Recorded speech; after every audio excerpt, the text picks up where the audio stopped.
Hello. Today is Tuesday, August 18th, 2026. Here is your daily signal. According to Bloomberg, India has urged domestic refiners to ramp up LPG production as uncertainty in the Strait of Hormuz continues to threaten global oil flows and festival season supplies. The Strait of Hormuz, through which nearly 20% of global oil passes, is a strategic chokepoint connecting the Persian Gulf to key international markets, a region historically prone to disruptions that affect oil prices worldwide. India, a major importer from the Gulf, is especially exposed when tensions flare.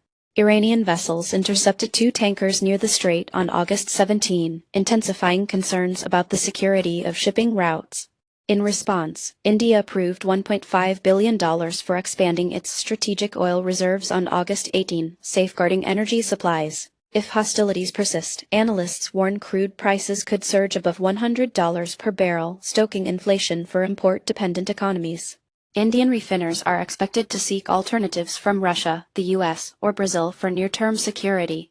Across the medium term, this disruption may prompt countries to boost investments in strategic reserves and renewable energy. Meanwhile, the crisis could spur global coordination with increased naval escorts and insurance premiums for vessels traversing Hormuz.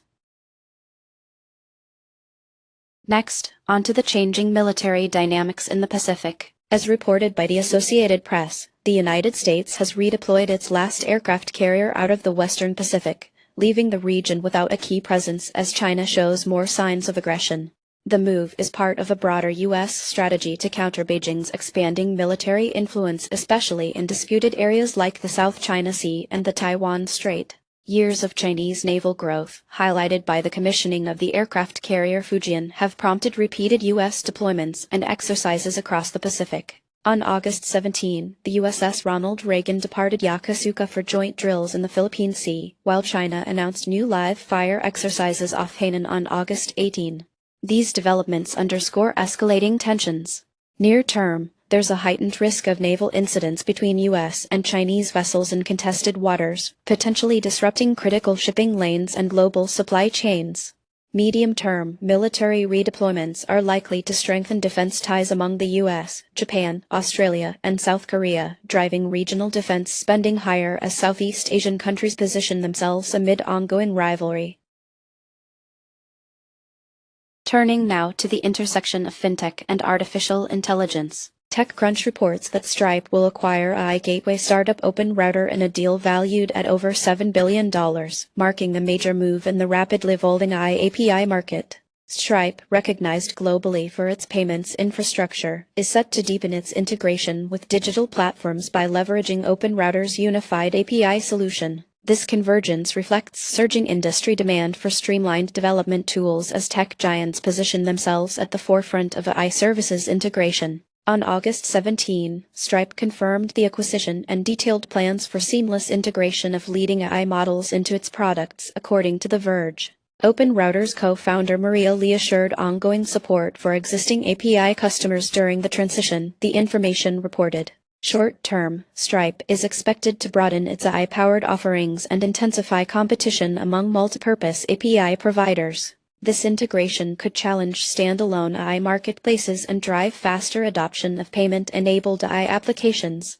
Medium-term, the deal may prompt further consolidation, with financial and AI infrastructure firms racing to build comprehensive developer platforms for enterprise and developer communities. Now, onto the markets. International stocks largely moved lower, with Spain declining by just over 0.7% and Netherlands by about 0.15%. Germany and France both finished the day with minor losses, Germany's EWG down 0.45% and France's EWQ down roughly 0.7%. Italy saw a drop close to 0.3% and Belgium bucked the trend, rising more than 1.7% among European names. Australia's EWO fell by nearly 1% and Japan's EWJ was little changed, though monthly momentum remains strong. Among Asian funds, China's FXI ticked up 0.6%, while India retreated 0.4% and Taiwan's EWT climbed 0.68%. Commodities posted broad gains, led by U.S. oil which surged 2.91% and silver finished up 1.86%. Gold advanced nearly 1% and platinum rose about 1.26%. Agriculture also managed a 1.33% recovery. Copper was marginally higher at 0.3%, while lithium jumped 1.34% and uranium rose over 0.7%. The S&P 500 edged lower by 0.47% and healthcare ended down nearly 0.19%. Finance fell close to 1%, while real estate dropped about 0.97% and semiconductors gained 1.58%. Aerospace declined just under 0.8% and transportation lost about 0.75%. Agriculture sector was barely changed and clean energy pulled back by 0.48%. That's it for today. You can find more news and details on our website. Goodbye.